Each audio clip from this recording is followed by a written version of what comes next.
En este video vamos a hablar de Zarza de N Pasos, que está basado en la sección 7.2 del libro de Sutton y Barto.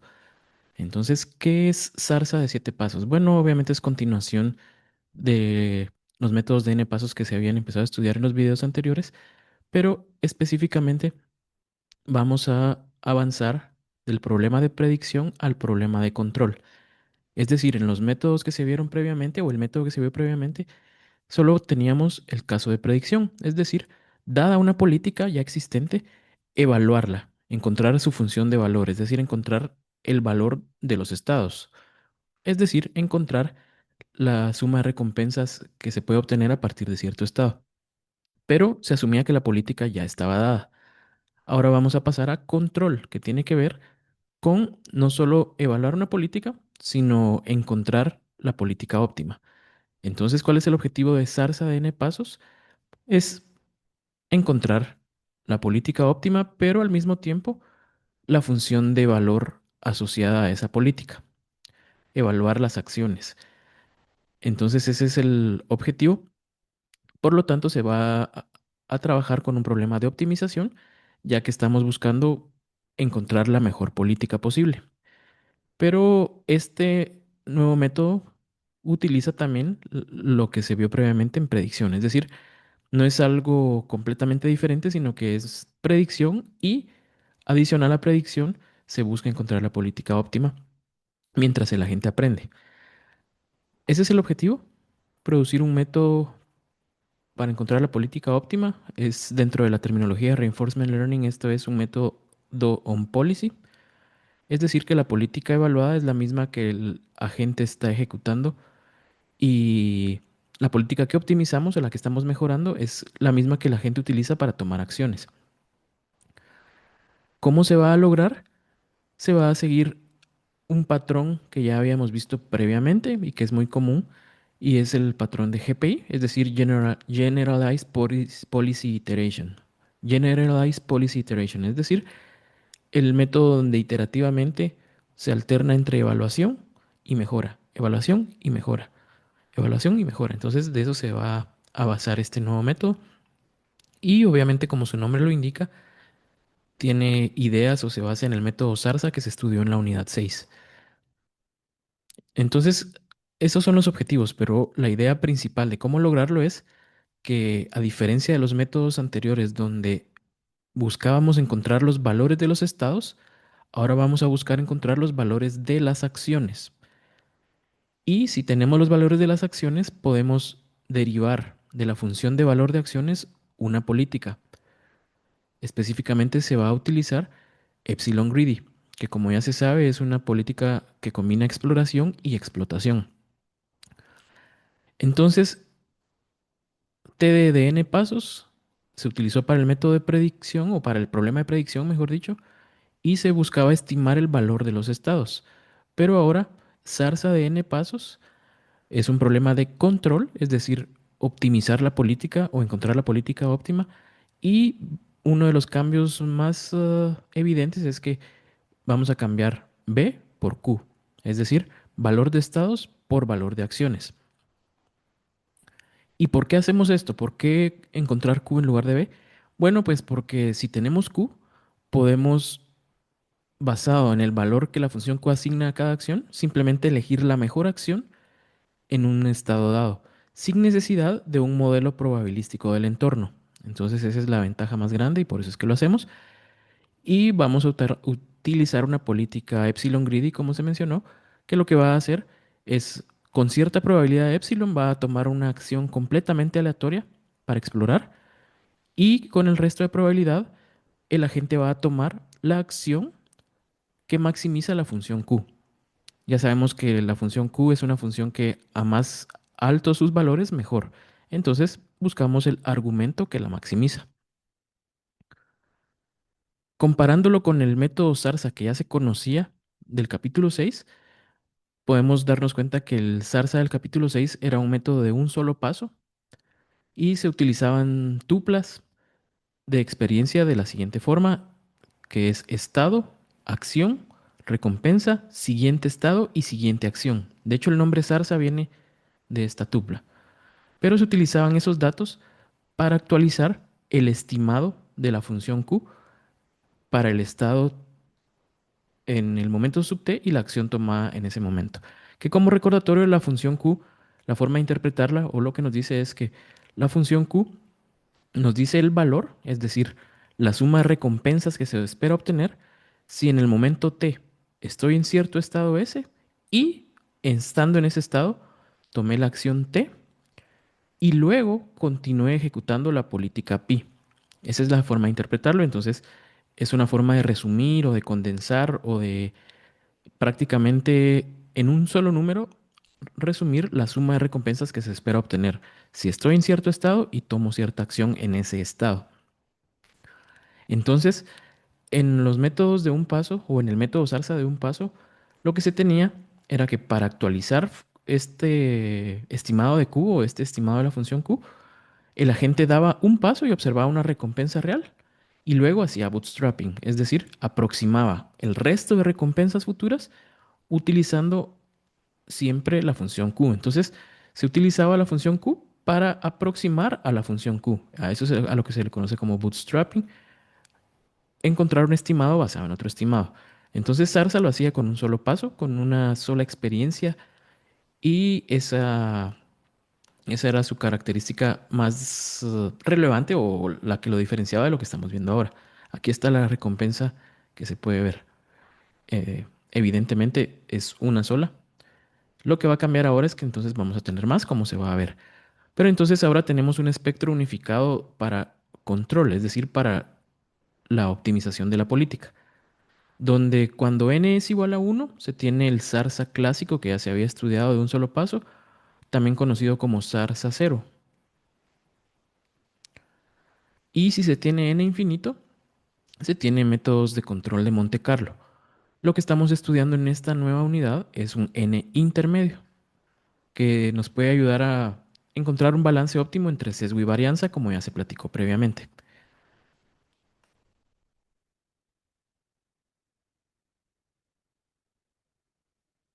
Entonces veamos un poquito de los conceptos fundamentales para hacer las actualizaciones utilizando zarza de n pasos. Lo primero es, como siempre, definir el retorno. Que el retorno ya sabemos que es la suma de recompensas a futuro, siempre aplicando un factor de descuento, ya que posiblemente recompensas futuras tengan un menor peso o una menor ponderación que recompensas actuales. Entonces eso se mantiene, pero la diferencia es que ahora con zarza de n pasos el retorno se define de la siguiente forma. Es la suma de las n primeras recompensas reales, es decir, observadas luego de que la gente interactúa con el ambiente, y el resto de recompensas se van a aproximar utilizando la función Q, pero tenemos que tener claro que la función Q la vamos a utilizar basado en el estado al que llegamos y estando en ese estado tomando cierta acción en particular. Es decir, necesitamos saber qué acción se tomó en el estado al que se llegó.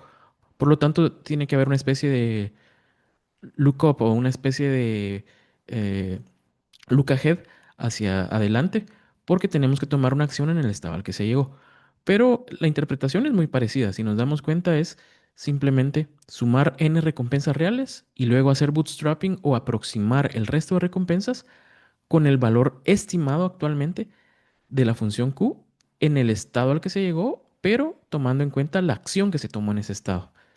Esa es la diferencia principal. ¿Y cómo se hace la actualización? Es decir, cómo vamos afinando nuestra estimación de la función Q. Es exactamente igual que antes, solo reemplazamos B de estados por Q de estados y acciones. Pero la expresión es exactamente la misma y la leemos de esta forma. La nueva estimación del estado actual y la acción que se tomó en ese estado es igual al estimado hasta el momento, es decir, lo que ya poseemos, más lo que se conoce como T de error o el error de diferencias temporales, multiplicado por un tamaño de paso o learning rate.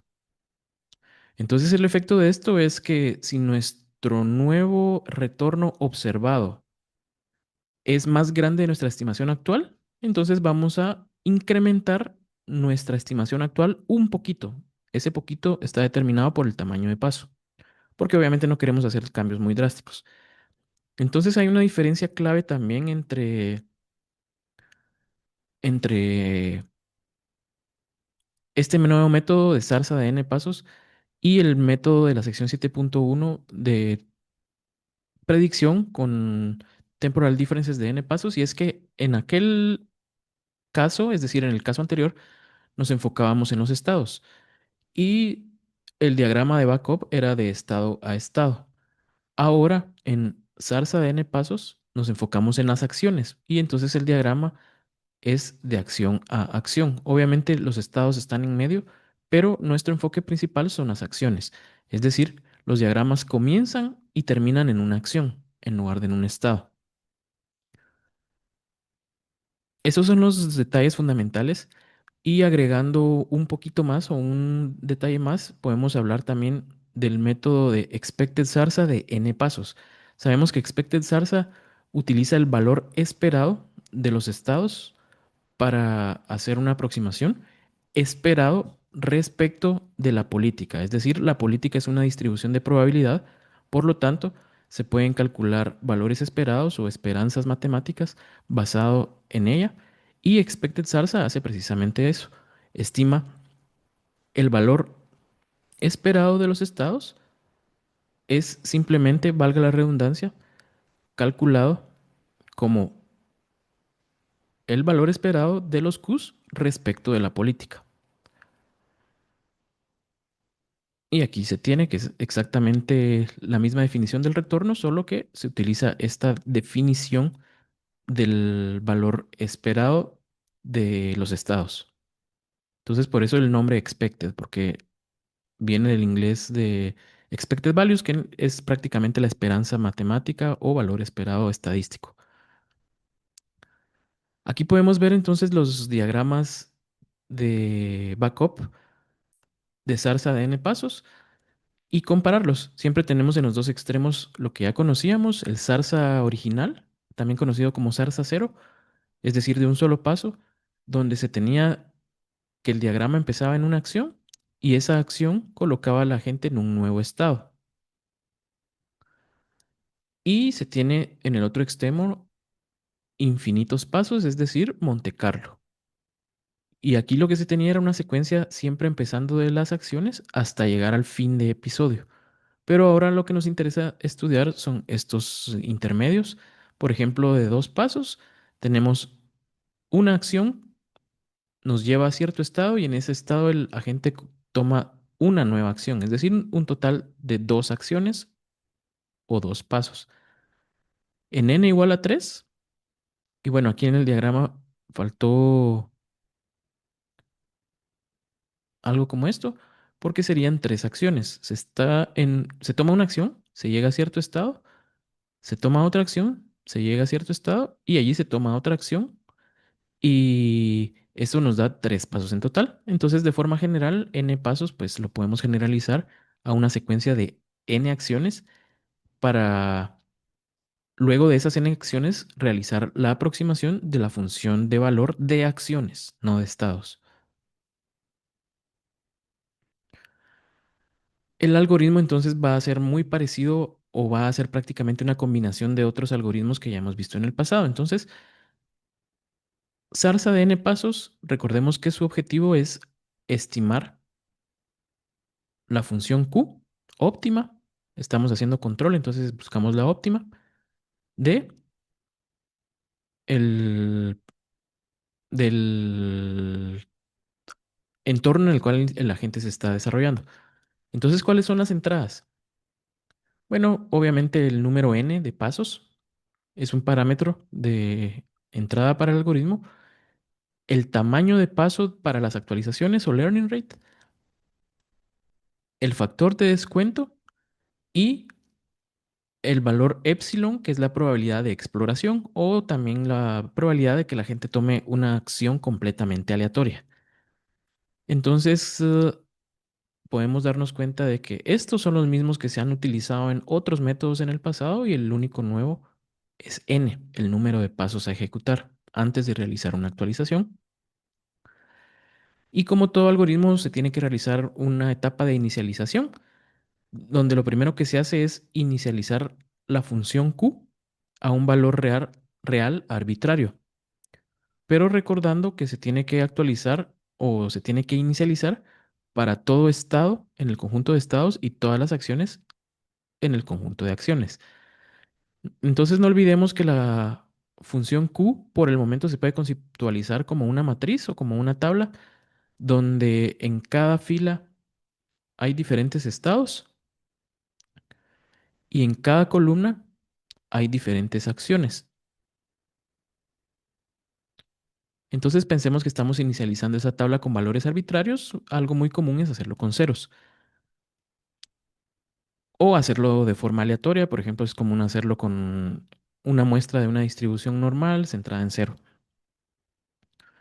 Luego tenemos que inicializar la política porque no estamos evaluando una política dada, sino que en este caso principalmente estamos buscando optimizar una política. Entonces vamos a inicializar una política base basado en los valores Q iniciales, es decir, vamos a hacer epsilon greedy, es decir, para cada estado simplemente se va a elegir la acción que tiene un valor mayor. Por ejemplo, solo como ejemplo rápido, si el estado uno tuviera estos valores, lo que estaríamos diciendo es que el agente al encontrarse en el estado uno siempre va a tomar la acción 2 porque es la que tiene un valor más alto. Pero ese es solo el valor inicial que se va a ir actualizando a lo largo del algoritmo. Obviamente tiene que haber alguna especie de estructura de datos para almacenar los datos de interés que se van a utilizar para la optimización. ¿Y cómo funciona el algoritmo? Bueno, es un algoritmo iterativo. Como siempre en Reinforcement Learning vamos a iterar. En este caso vamos a repetir por cierto número de episodios. Ya sabemos que un episodio se define como una interacción de principio a fin del agente con su entorno, es decir, desde un estado inicial hasta un estado terminal.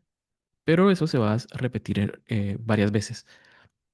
Se va a inicializar y guardar el estado inicial, que puede hacerse aleatoriamente o basado en algún criterio particular del caso de uso, pero lo importante es que no sea un estado terminal, porque obviamente la gente no va a poder interactuar con el entorno y no va a aprender nada si lo ponemos en un estado terminal.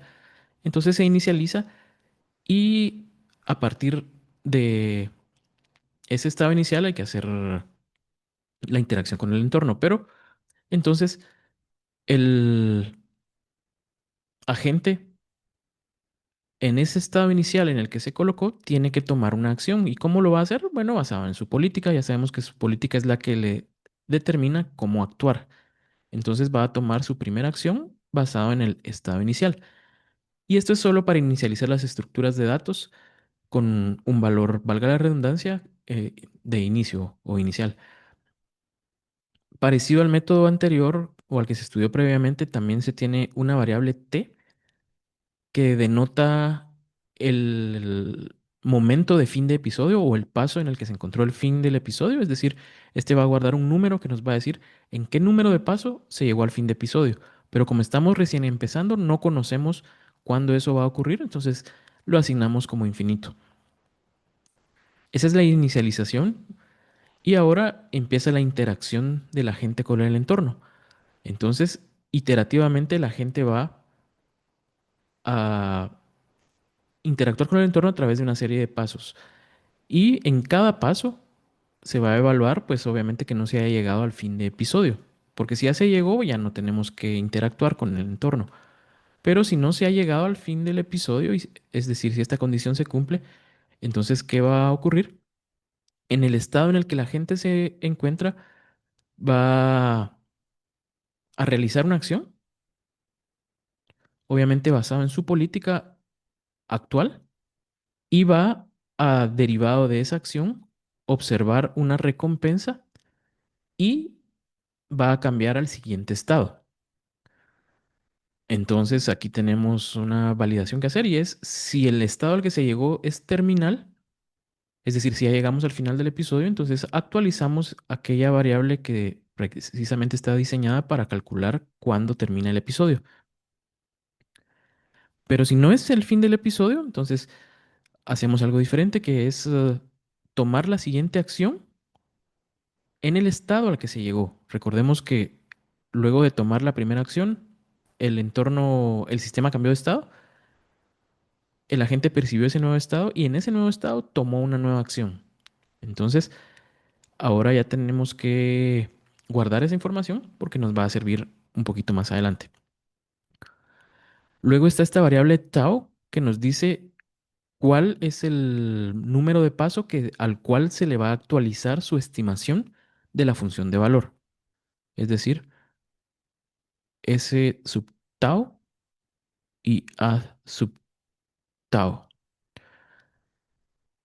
Pero obviamente siempre vamos a hacer actualizaciones un poco atrasadas. Es decir, si estamos haciendo n pasos, quiere decir que necesitamos n recompensas para poder actualizar cierto estado. Por lo tanto, siempre hacemos una actualización n estados atrás. Por eso se tiene esta resta. Pero ya sabemos que los primeros pasos no se puede realizar una actualización ya que no se ha observado la suficiente experiencia o las suficientes recompensas. Entonces, siempre vamos a validar que se esté realizando una actualización en un momento válido. Si sí es válido, entonces se va a calcular el retorno. Y el retorno dijimos que era simplemente la suma de n recompensas, porque estamos usando n pasos, aplicando el factor de descuento y si luego de esos n pasos no se ha llegado al paso final o al fin de episodio, entonces se debe hacer bootstrapping, es decir, sumar a ese estimado que recién se calculó el estimado del estado al que se llegó y la acción que se tomó en ese estado. Es decir, el proceso de bootstrapping de aproximar un valor con otra aproximación, pero en este caso usando el estado al que se llegó y la acción que se tomó en ese estado. Si ya tenemos entonces ahora calculado el retorno, lo que corresponde es realizar una actualización de la función Q para hacerla más precisa, más exacta.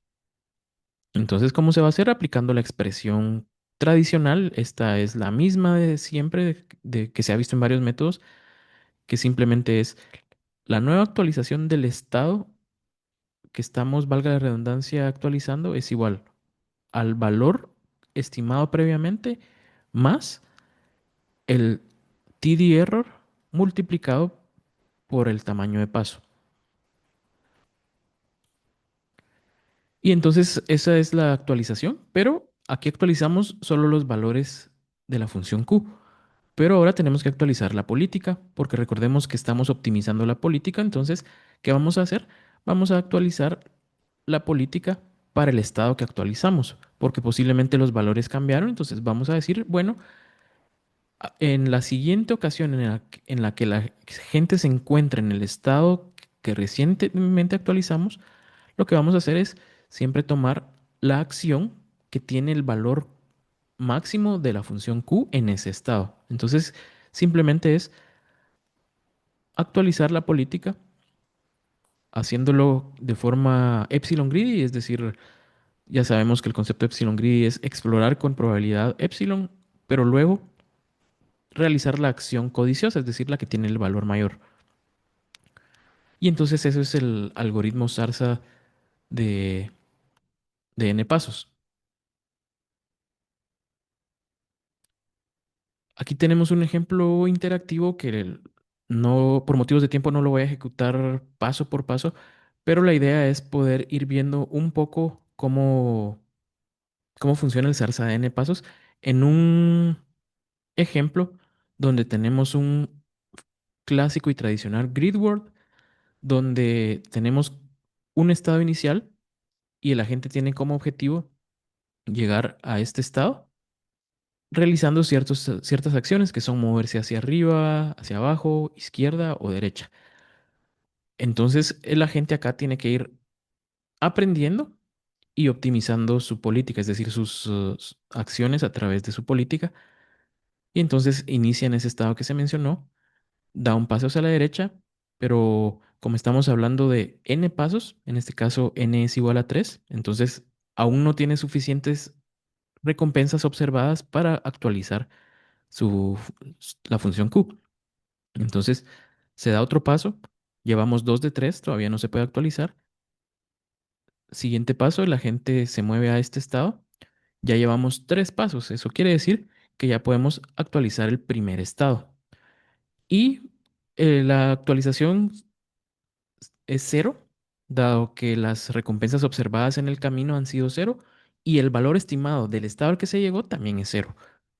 Entonces, eso es simplemente porque se definió que solo en este estado la gente va a percibir una recompensa. Entonces, en su camino ha observado cero recompensas y todos los estados se inicializaron con un estimado de, de cero y todas las acciones se inicializaron con un estimado de cero. Entonces, la actualización nos da cero.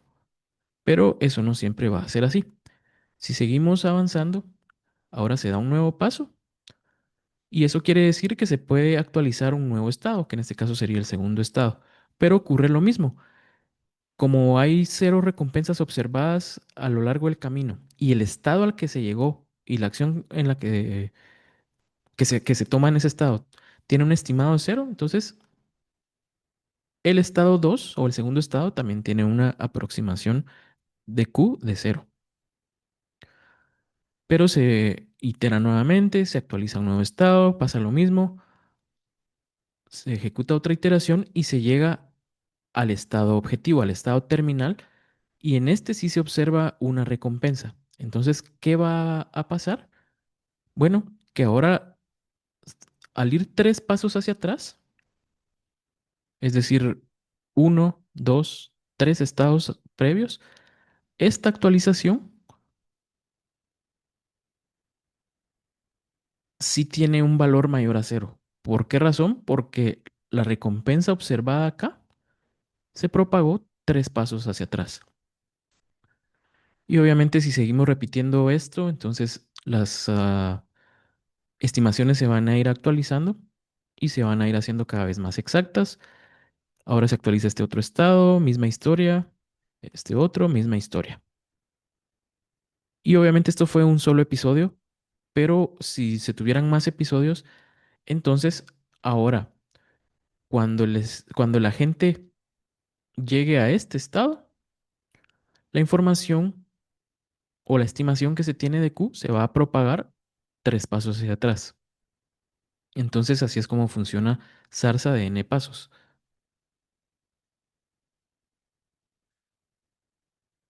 Veamos una ventaja de este método comparado con el zarza tradicional de un paso o también conocido como zarza cero.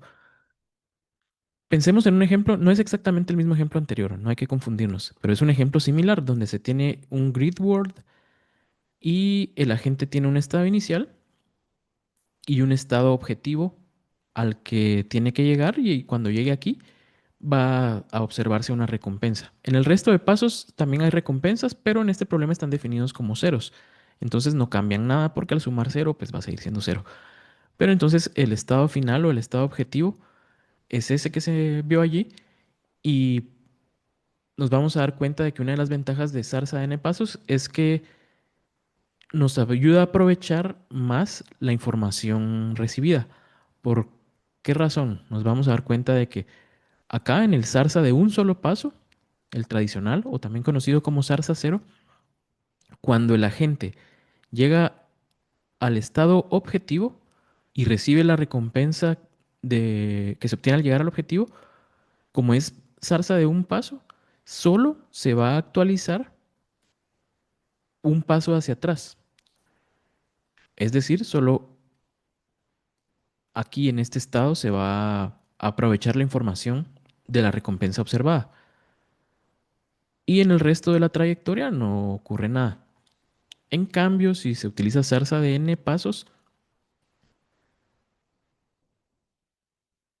aquí se tiene el mismo objetivo, pero la información se va a ir propagando por más pasos. Por ejemplo, aquí 10 Y no sé si me quedó bien la ilustración, pero sería uno, 2, 3, 4, 5, 6, 7. Entonces, obviamente, si hubiéramos tenido más pasos en la interacción, esos tres restantes también se hubieran actualizado. Pero en este caso, a lo que se quiere llegar es que la experiencia observada se aprovecha más cuando se tienen n pasos que solo uno. Y entonces la gente aprende más rápido y se necesita menos tiempo de entrenamiento. Entonces eso fue zarza de n pasos. En el siguiente video vamos a ver un ejemplo en Python para esto.